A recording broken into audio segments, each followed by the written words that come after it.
എല്ലാ ദൈവമക്കൾക്കും കർത്താവ് യേശുവിന്റെ നിസ്തുല്യ നാമത്തിൽ ഈ രാവിലെ സമയത്ത് വന്നിട്ട് സങ്കീർത്തനത്തിൽ വാക്യമുണ്ട്, യഹോവ നല്ലവരെന്ന് രുചിച്ചറിയുവിൻ.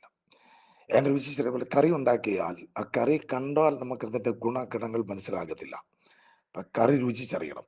അച്ചാറുണ്ടാക്കി നമ്മൾ അച്ചാർ നക്കിയാലേ രുചി അറിയത്തുള്ളൂ. അല്ല അച്ചാർ എന്നൊരു പേപ്പറിൽ എഴുതി വെച്ചിട്ട് പേപ്പർ നക്കിയാൽ അച്ചാറിന്റെ ടേസ്റ്റ് അറിയില്ല.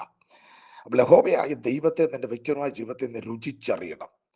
അതെങ്ങനെ അറിയുന്നത്? കഷ്ടങ്ങളിൽ അവൻ ഏറ്റവും അടുത്ത് തുണ. അപ്പൊ ജീവിതത്തിന്റെ കഷ്ടതയുടെ ആഴങ്ങളിലൂടെ തീച്ചൂളയുടെ കടന്നു പോകുമ്പോഴാണ് യേശു ആരാണെന്ന് നമുക്ക് രുചിക്കാൻ പറ്റുള്ളൂ. അത് രുചി വ്യക്തിപരമാണ്.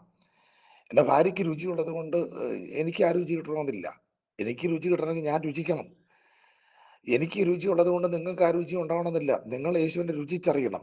പൊട്ടക്കിണറ്റിൽ ജോസഫ് കിടന്നപ്പോൾ യേശു കർത്താവിന് അല്ലെങ്കിൽ ദൈവത്തിന്റെ ആഴമേറിയ സ്നേഹത്തിന്റെ ആഴം അവൻ രുചിച്ചറിഞ്ഞു. എങ്ങനെ മനസ്സിലാക്കി? പൊട്ടക്കിണറ്റിൽ കിടന്നപ്പോൾ രക്തബന്ധത്തെ സ്നേഹത്തെക്കാൾ ദൈവസ്നേഹത്തിന് വിലയുണ്ടെന്ന് അവൻ തിരിച്ചറിഞ്ഞത് പൊട്ടക്കിണറ്റിൽ കിടന്നപ്പോഴാണ്. കരാഗ്രഹത്തിൽ കിടന്നപ്പോൾ ആ പാനപാത്രവാഹകനോട് ജോസഫ് കാര്യങ്ങൾ പറഞ്ഞു വിട്ടു, എൻ്റെ കാര്യം പറയണമെന്ന്. അവൻ മറന്നുപോയി. പാനപാത്രവാഹൻ മറന്നപ്പോൾ ജോസഫിന് മനസ്സിലായി നമ്മുടെ ജീവിതത്തിൽ പ്രവർത്തിക്കുന്ന ഒരു ദൈവമാണ്.